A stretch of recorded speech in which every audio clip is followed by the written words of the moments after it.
Ruthless hunters, natural-born killers, constantly on the prowl for new prey. These are the predators. These killing machines are the rulers of the savannah. And yet, although they perform their violent acts every day, they take no pleasure in killing. Rather, it's to survive. For them, as for their prey, life is a daily challenge. In the African savanna, right at the top of the food chain, are many species of big predators. Among them, the crocodile. The only survivor of the dinosaur era, a crocodile can be virtually invisible to its prey. He will lie in wait, submerged, motionless, even for hours.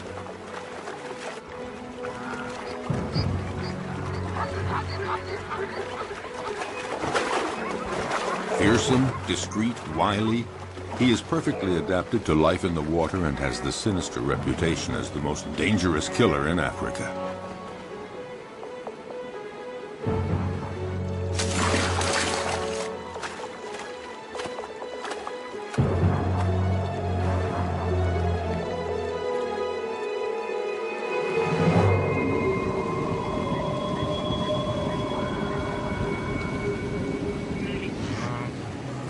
Predators have an essential part to play in the functioning of their ecosystems.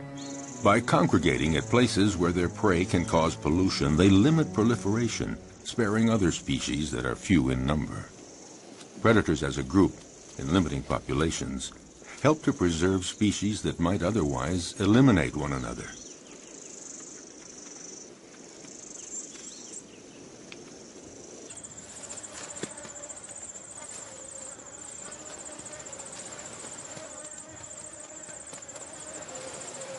In the end, nature is well managed, because any given area always has just the number of predators it can handle, and no more.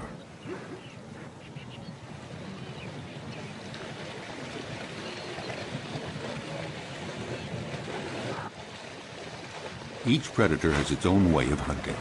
Their strength and speed seem to protect them from many dangers, but their never-ending need for food, for survival, drives them constantly to keep hunting. Even when prey is abundant, chances of success are never sure.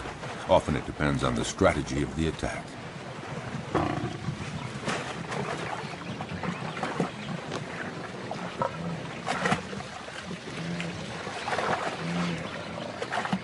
Seized at the throat, this gnu has no chance. The lioness's jaws have broken its spine.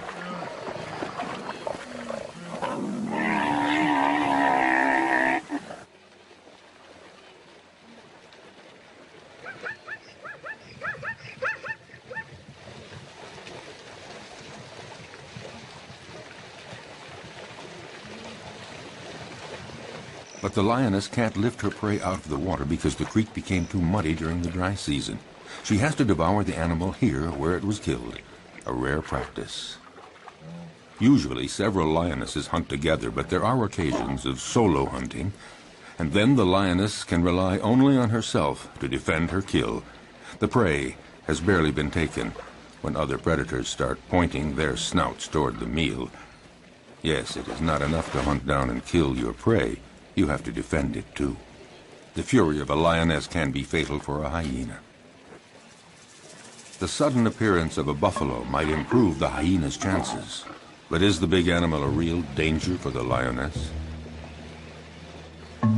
The buffalo keeps approaching, trying to frighten the lioness away from her kill. The herbivorous avenger forces the lioness to flee up a tree. High up in the acacia tree, she keeps a needle-sharp watch on what is happening below. Finally, the buffalo lets the lioness come down, and the hyena sees his chance evaporating. In fact, the hyena gives up. The lioness could return to the dead prey at any moment to finish her meal. No, the hyena would rather try elsewhere, where a family of cheetahs is hunting in the area. At one point, the contest threatens to become fierce unless the hyena is content to be a little patient.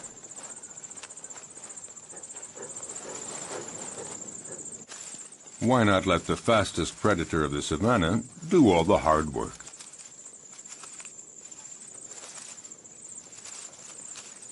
The female cheetah hunts alone because she can't count on her progeny. In this case, 3 teenagers. They're too young and too clumsy. Her hunting technique is simple. Just race to the prey as fast as possible and deliver a powerful swipe of the paw to throw the animal off balance. Once it's on the ground, the cheetah's powerful jaws sink teeth into the throat, and that's that. Once she sets off, there's no turning back. There is no room for error. Yes, this may be the fastest animal on Earth, reaching speeds of 100 kilometers per hour. That's 60 miles per hour. A gifted sprinter. But she soon runs out of breath and finds it hard to take the turns at high speed.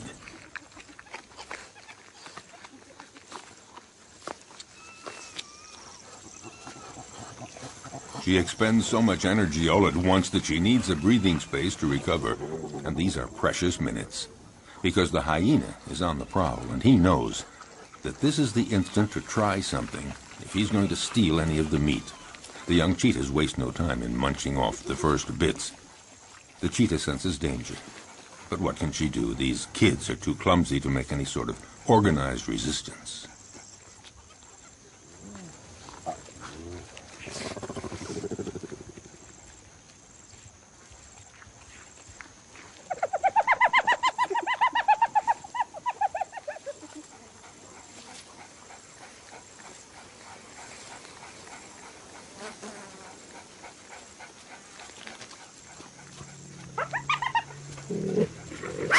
Their mother tries to put up a half-hearted bluff, but she knows that she and her offspring can't do anything against the hyena's terrible jaws and teeth, especially now with the smell of blood in the air.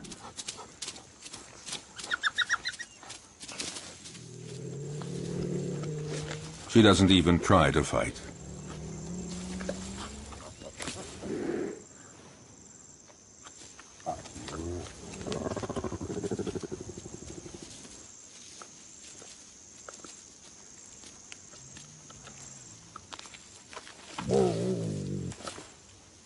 Her big meal is not for today. She's a spent force, and she knows it.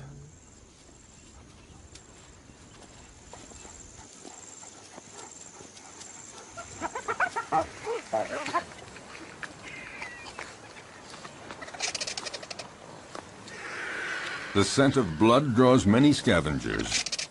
They're not considered true predators because they eat animals that have already been killed by others.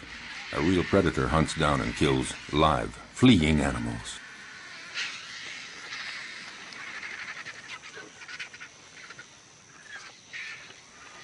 As for the hyena, his patience has paid off, and he can eat to his heart's content.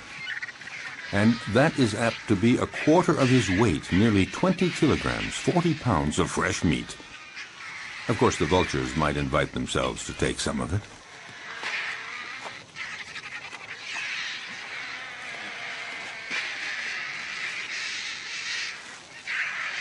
A jackal is prowling around, but he's no match for the hyena.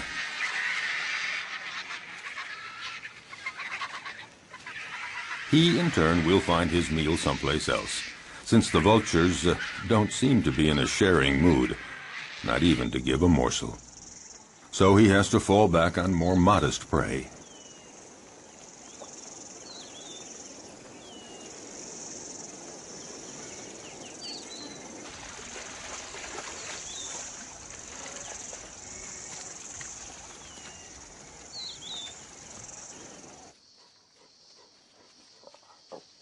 Lichens, or wild dogs, are also considered prodigious predators in the savanna, the equals of cheetahs and even lions.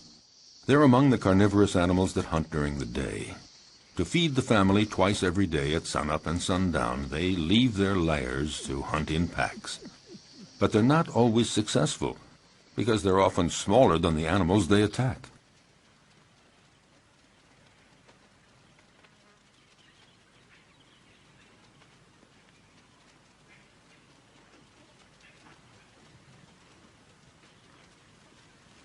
These creatures are classified between the dog and the hyena, and they're sometimes called hyena dogs. They drink very little, and their prey can be antelope, zebras, gazelles, and gnus. They're about the size of a big dog, but they're considered, perhaps, the most effective killing machine in the animal kingdom. They hunt in packs, like wolves. Alone, one could never take down a Thompson gazelle or a young gnu. So it's vital that they hunt in packs, and this requires a well-planned division of labor. First stage, sneak up on a herd to spot one that is young or weak.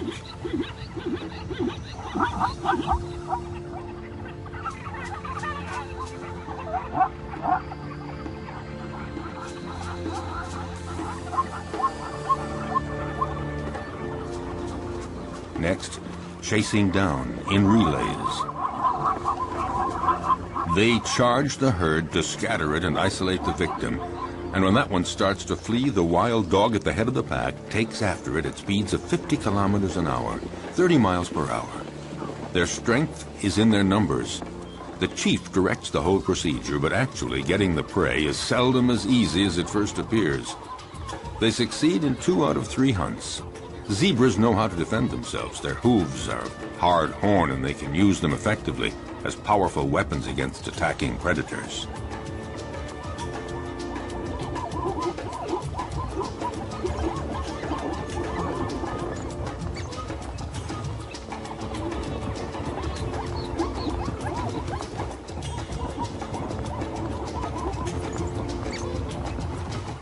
This time, the zebra herd manages to fight off this pack that isn't really prepared for this morning chase. Herbivorous animals know how to put up a good defense. Elephants stand very tall, and they fear none. But the others have to learn the behavior patterns of their potential predators. They know when they're hunting and when they're not. So it's common to see a herd of zebras calmly munching plants just a few feet from a relaxing lioness. But the zebras are watchful all the same. The stallion stands slightly apart like a sentinel. When he senses danger, he alerts the others with a whinny. Instantly, they all form a group and they flee together, with the stallion bringing up the rear, where he can nip the legs of the slow zebras to make them keep up with the others. But the greatest danger for all of them is crossing a river, because it's there that crocodiles lie in wait. If crocodiles are seen as the most frightening predators on the planet, it's because they're not only clever and strong, they have another weapon: their patience. They can go for months without eating, but after a fast like that, any prey passing within range of their massive jaws would have to be very lucky to escape. Armed with about 70 teeth, a thick body armor of scales, and powerful appendages that they can use to leap their full body length, their attacks are furious and frightening.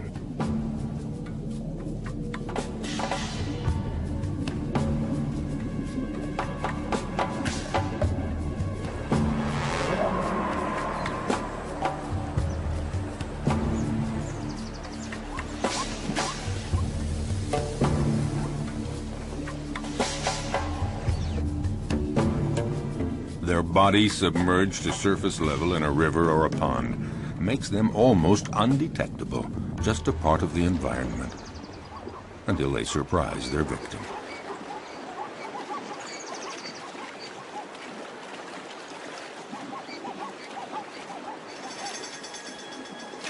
Buffaloes, zebras, antelope, these are perfect prey. And slippery shoreline mud or steep riverbanks often make it hard for the prey to get away.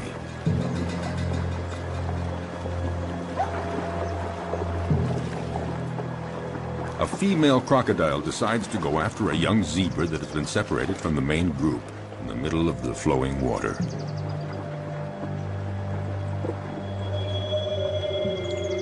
It's not a fair fight. Alone, terrified and wounded in the river, the animal doesn't know where to go or how to get away. The female crocodile tries to drag the wounded creature down into the water, but the youngster is resisting ferociously. It's hopeless. The crocodile has to have a better hold. The prey might get away. Whatever it takes, she has to get a firmer grip with her jaws, and in those few seconds, the zebra could get away.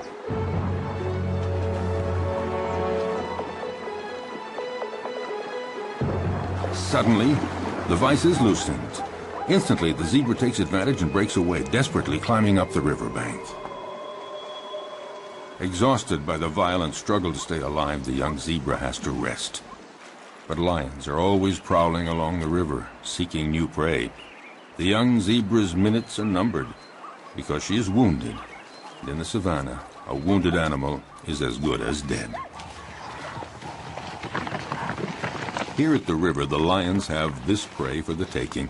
In fact, they have a wide choice of animals that are fatigued from crossing the river, or sick, or wounded, the ones that trail behind the herd.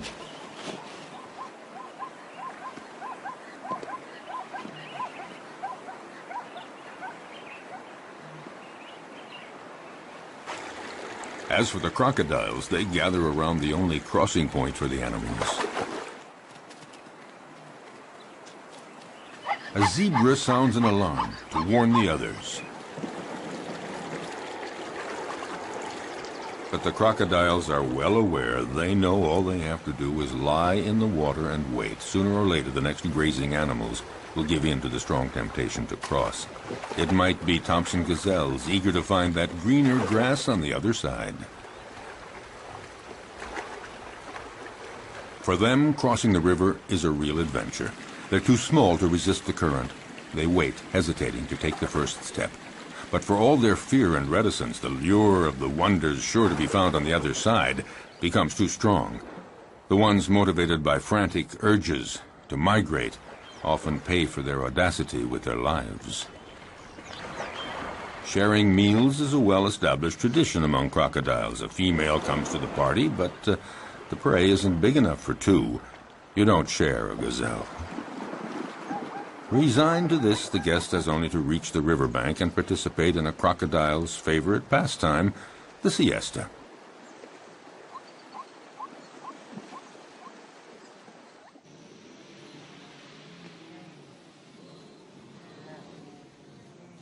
But during the mass migration across the Masimara Plains, danger comes not only from crossing the river, it lurks everywhere.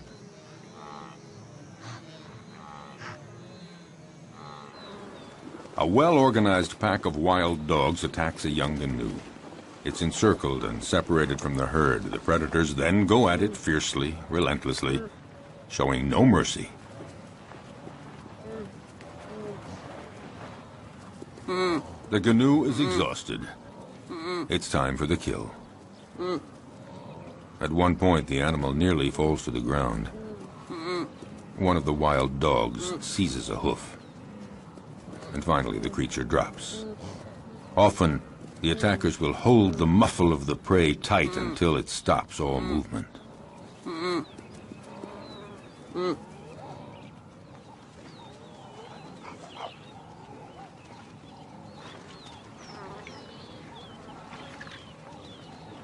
Now it just remains for the predators to share the meal.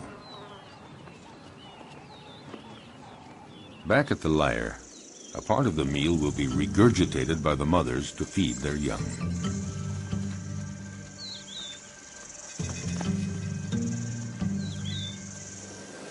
It may seem that predators are ruthless. They show no mercy at all. But they kill only when they're hungry. Their potential prey senses this. As we saw, herds are often oblivious to lions walking almost beside them. But if a herd senses that a lion is hungry, they are away and fast.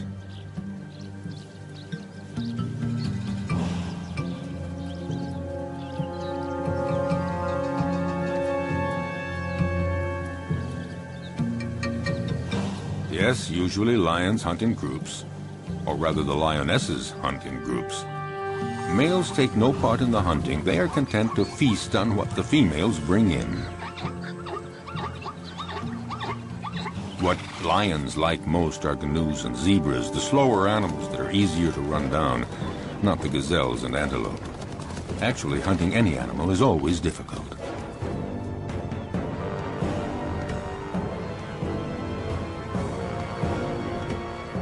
When hunting in groups, lionesses lie in wait, upwind, but one is stationed downwind. They wait for the right moment, and then come out all at once, heading straight for the herd. The targeted animal is, of course, terrified and runs in all directions. There's every chance that the ambush will be successful. It is said that the zebra has an anti-lion camouflage. When they're running fast and trying to get away from the lions, their stripes create an optical effect that makes it difficult for a lion to distinguish where one zebra starts and the other ends. Unfortunately for the zebras, the effect isn't very effective.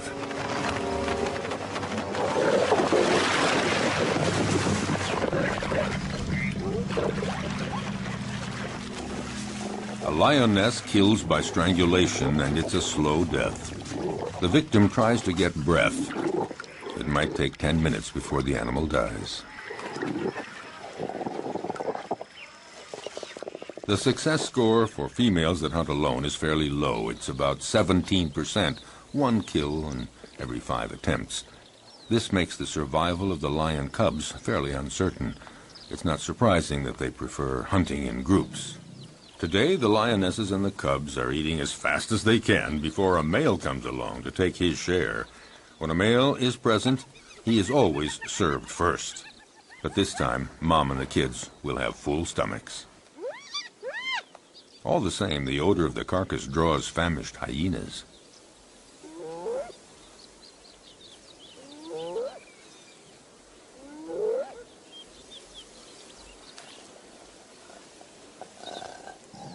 The banquet attracts envious neighbors. The hyena moves in closer, no doubt convinced that the moment has come to make his move. But the lionesses have no intention of letting him get away with it.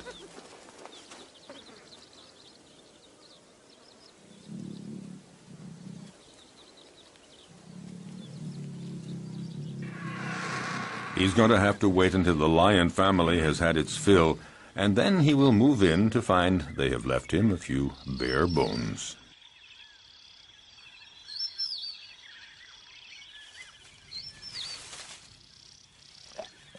No, not much chance that the lions will leave much for the hyena.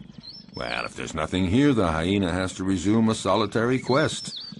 Why not seek out tender prey, fresh meat, for instance, an unsuspecting, defenseless baby cheetah? For out in the wild, hostile nature, the lives of the young, whether predator or prey, are often precarious.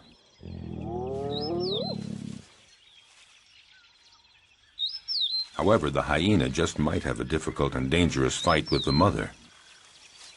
Intimidation, dissuasion, will he dare?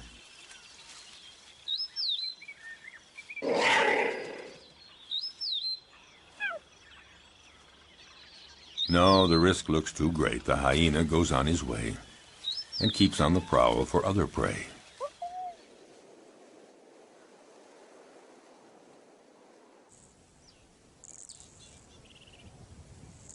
His courage seems to have deserted him for trying another attack. Off the hyena goes looking for any food to quell the pangs of hunger. Once the danger is over, the mother cheetah is required to leave her little ones and go off to hunt. But will they be there when she returns? In the savannah, cruel choices have to be made. The hyena appears to have gone off and is now far enough away. The cheetah has to go for it. A quick hunt and then back to the lair.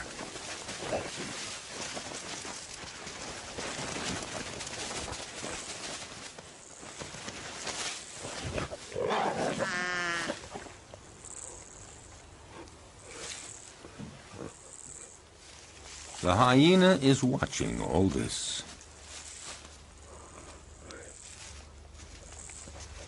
And a little too sure of itself approaches the cheetah, certain to come out the winner.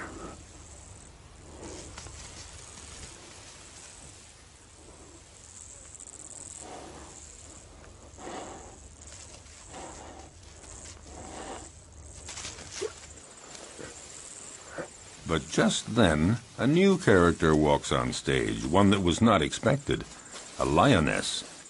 This one is really sure of herself and determined to turn the situation to her advantage. Nobody dares attack her. The hyena and the cheetah are left on their own.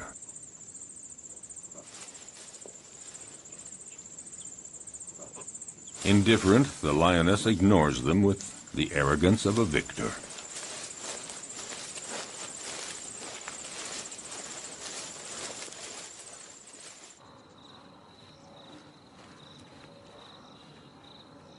Vexed, the hyena, again, goes off to a safe distance. Out of breath, the cheetah isn't too sure that she'll have a meal today. She'd better just go back to her little ones, or maybe make one last attempt under the watchful gaze of the hyena, who more than ever is looking for his slightest chance. By now, other hyenas are present, curious to see how well the cheetah will do. With energy born of hopelessness, the cheetah begins a frantic chase in pursuit of a canoe, but she lacks conviction and is too soon out of breath.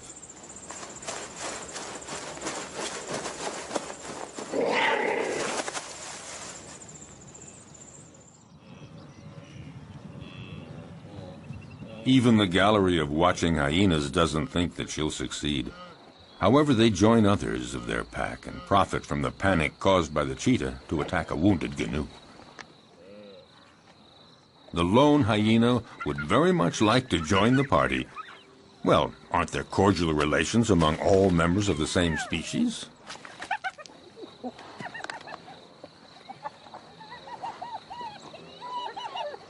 No cordial relations at all. A very strict social order determines relationships among individuals in groups of hyenas. The loner is not part of this group, so the dominant female directing the group chases him away in no uncertain terms.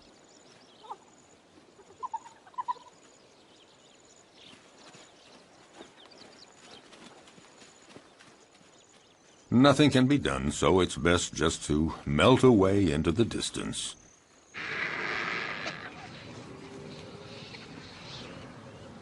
The dry season is drawing to a close, and carnivorous animals are finding less and less game, and they're growing weaker. The hyena has been walking for a week, looking for food, doing anything to blot out the terrible pangs of hunger. He has just about enough strength to stand up and return to his lair.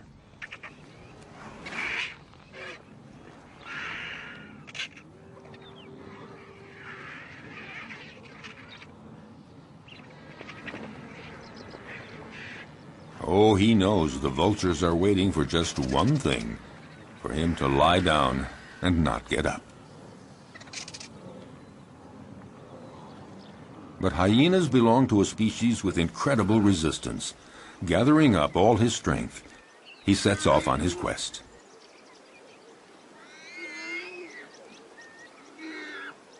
He isn't lucky and doesn't have the strength of a lion, but all the same, his plight isn't so bad compared to that of the warthog that the lioness has no hesitation in devouring while still alive.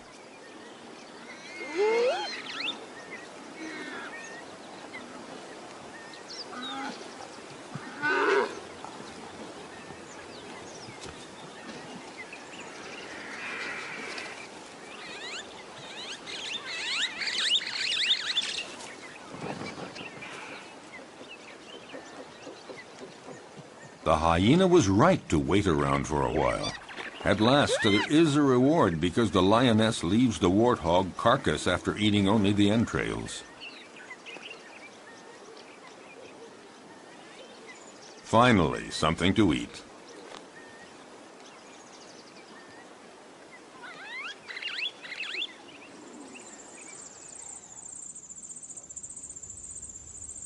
Even among lions, survival isn't always so easy, at least not for the cubs.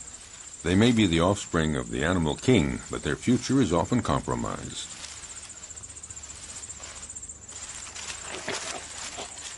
Power and strength characterize the lion, but the cubs are vulnerable, and danger lurks everywhere, even within their own group.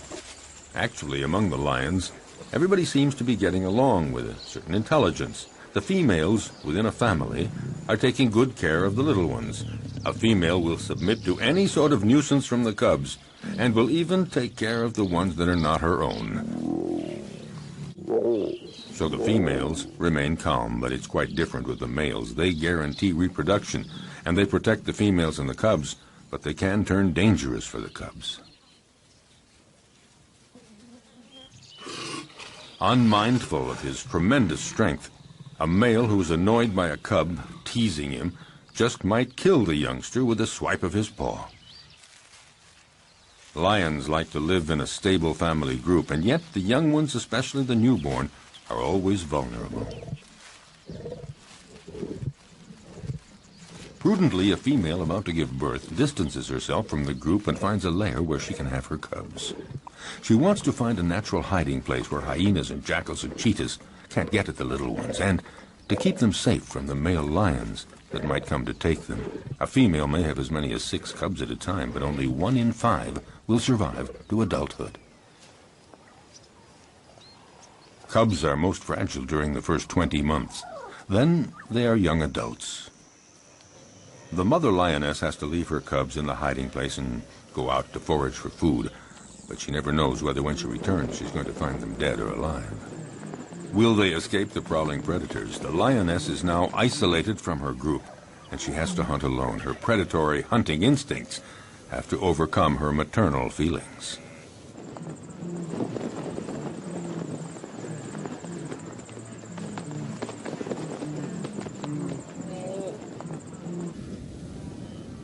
She must go off to hunt even though solitary male lions are prowling the area.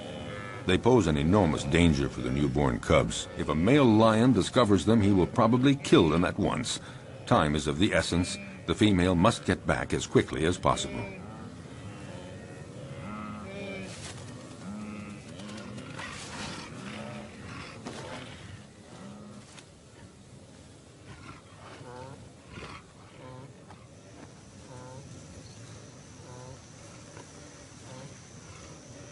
A lion, alerted by the noises, emerges from a thicket.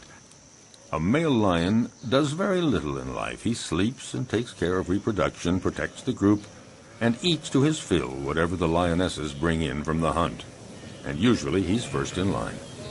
The lioness is well advised to catch her breath quickly and start eating as much as she can to regain her strength before the male shows up.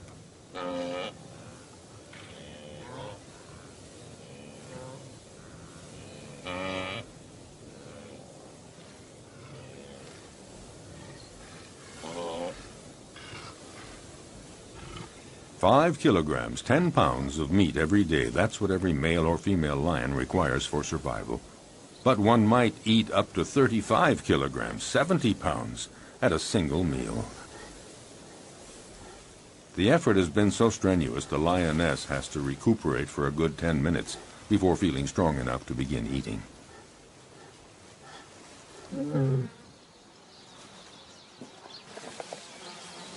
Drawn to the food, the male approaches the female.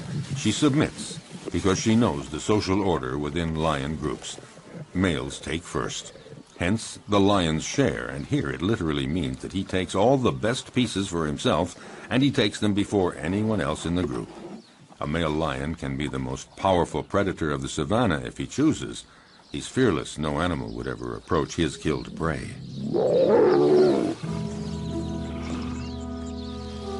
The lioness can only wait, resigned to the situation, and go off to her cubs.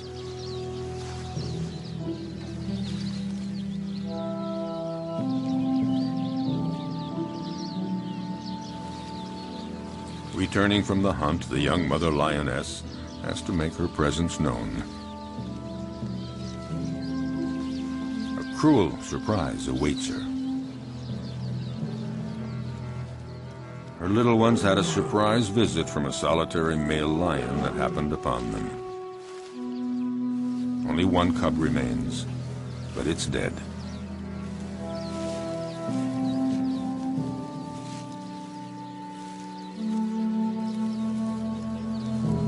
She takes it and wanders through the savannah for a long time.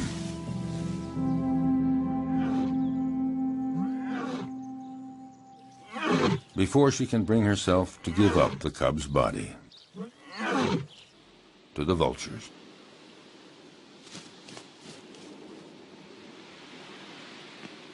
Accused of killing for pleasure, predators have incurred a bad reputation, and yet, for over half a century, many scientific studies have proven their usefulness.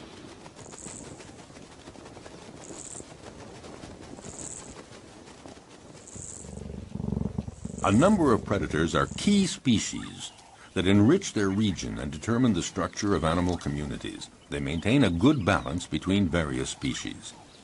Attempting to suppress the predators to protect nature is a mistake, because any place without predators is not a stable environment. On the contrary, it's an artificial habitat made poorer and more fragile.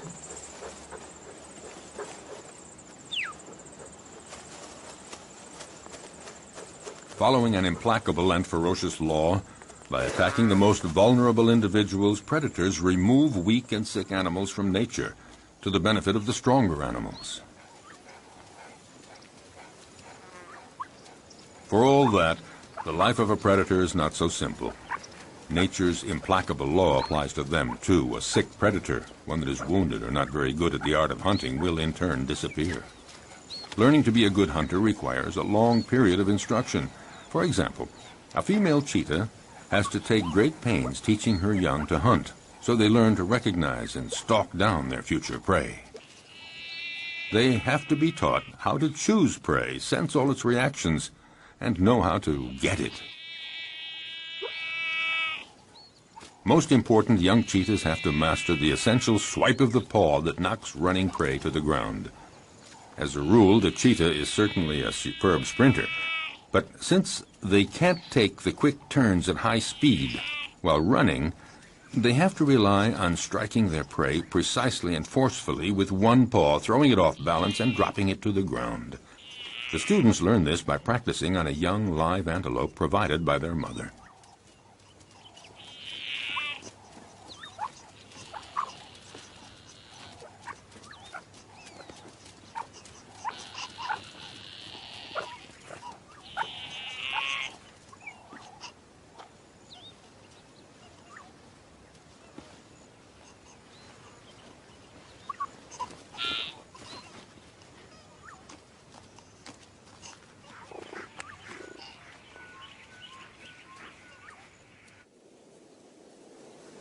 In the broadest sense, being a predator is feeding on other living creatures. Under that definition, practically all animals are predators. It's just a matter of scale.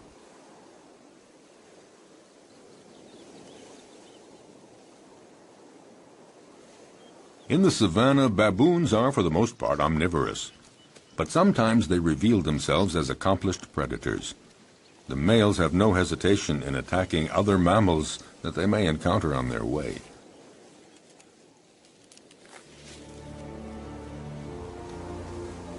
They can be terrifying opponents. Their bite is awesome. A powerful dominant male has caught a small gazelle. He doesn't wait for the prey to die before devouring it, right in front of his underlings.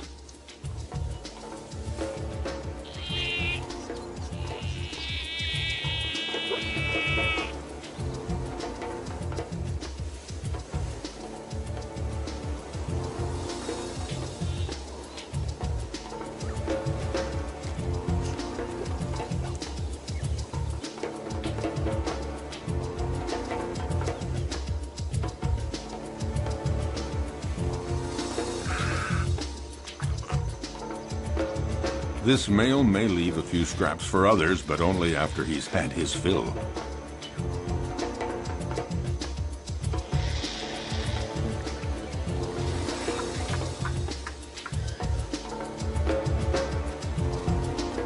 In the savannah, death is a part of everyday life.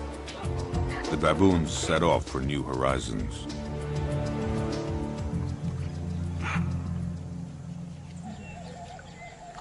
But predators are not limited to attacking weak herbivores. They devour other predators, and at every opportunity. Some animals are completely oblivious to the danger present along the riverbanks. Like young baboons, apparently, the smaller the predator, the more invulnerable they feel. Foolhardy or oblivious, the baboons have apparently decided to tempt the devil, and this particular devil is a crocodile.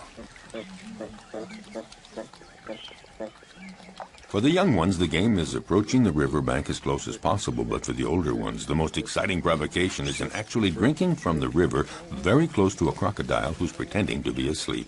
It would seem that the one taking the greatest risk is matching himself against the most dangerous predator of the river. A youngster takes one chance too many and things get dramatic.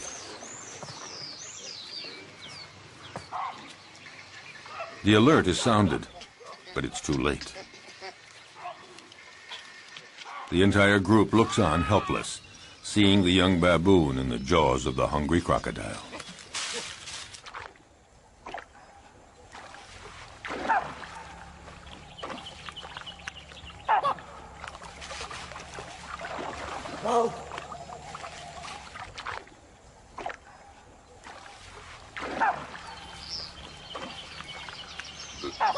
In the world of the predator, you pay for the slightest mistake.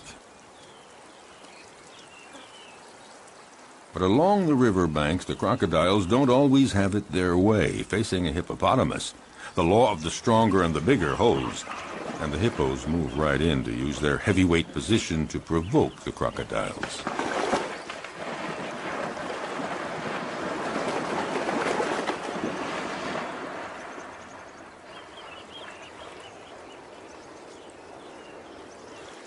The hippos and the crocs live together in the river. The crocodiles may present no direct threat to the hippos, but all the same, they might go for a young, defenseless crocodile.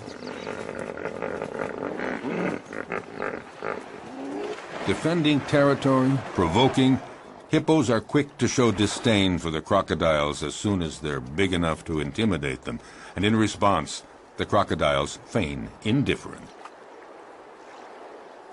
Even the youngest get in the game. On dry land, the adult crocodiles do their best to frighten the hippos.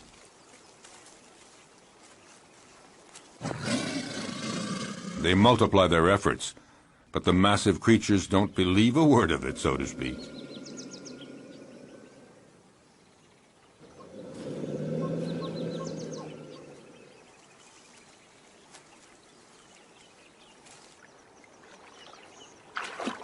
If duels between adults held on land seem not really dangerous for the combatants, it's not the same in the river, when the crocodiles are again in their preferred hunting ground.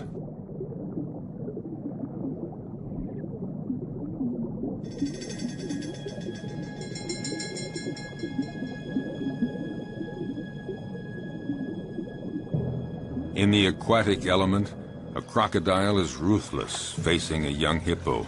Didn't realize how dangerous it is to get separated from the group.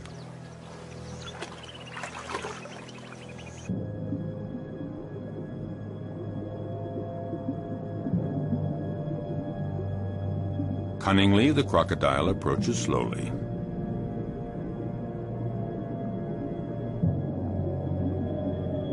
Very calmly, it pursues the prey, waiting for the right moment to strike. Feeling safe, not sensing exposure to any danger, the hippo swims down in the water. And the crocodile glides effortlessly. He's in no hurry.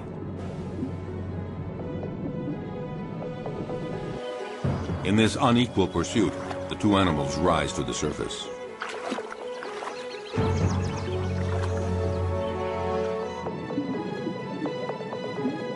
It only remains for the crocodile to pounce and pay no penalty.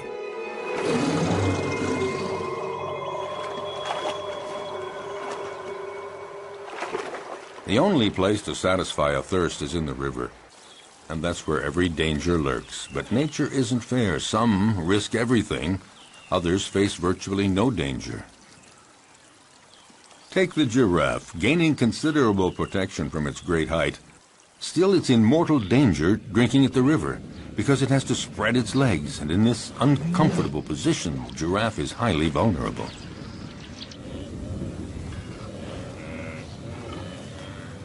If there's no shortage of game here, it's because every year the migration cycle of the herbivores of Serengeti conducts 1.5 million gnus and countless other animals across the Masai Mara Plateau to Kenya to spend the summer.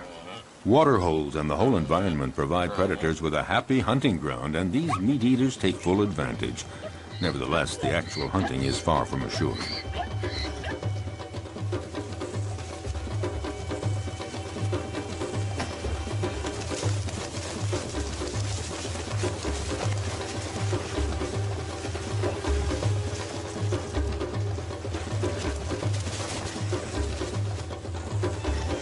As always, some succeed and others fail, but it's not because there's no game.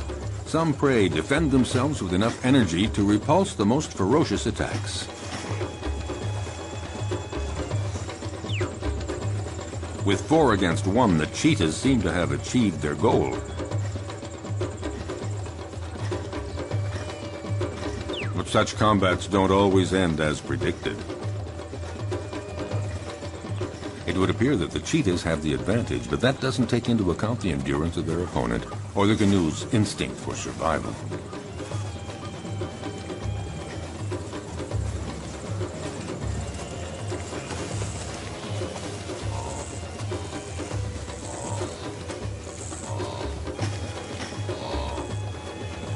Despite the ferocious attack he has endured, will the canoe's stubborn refusal to give in result in his eluding his attackers?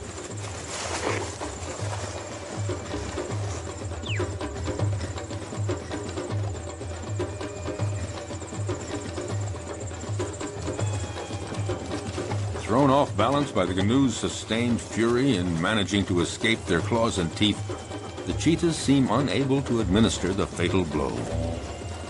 Suddenly, in an astounding burst of energy, against all odds, the canoe does manage to escape from all those predators. Totally exhausted by all this, the cheetahs give up.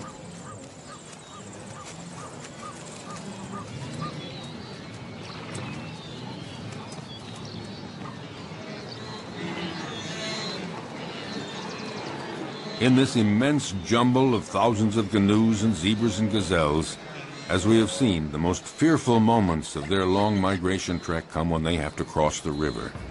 But paradoxically, if it's their great number that attracts predators, it's also their massive numbers that provide their best defense against the feared crocodiles.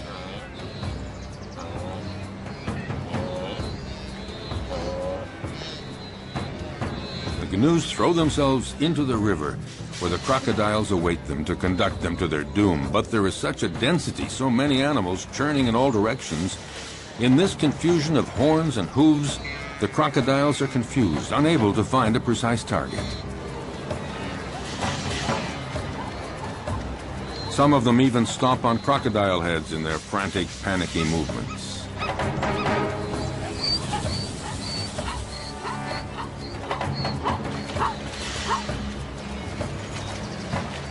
This superabundant flow of animals disorients the predators, but any animals that stray from the central melee, any out on their own, are instantly victims of ferocious crocodile attacks.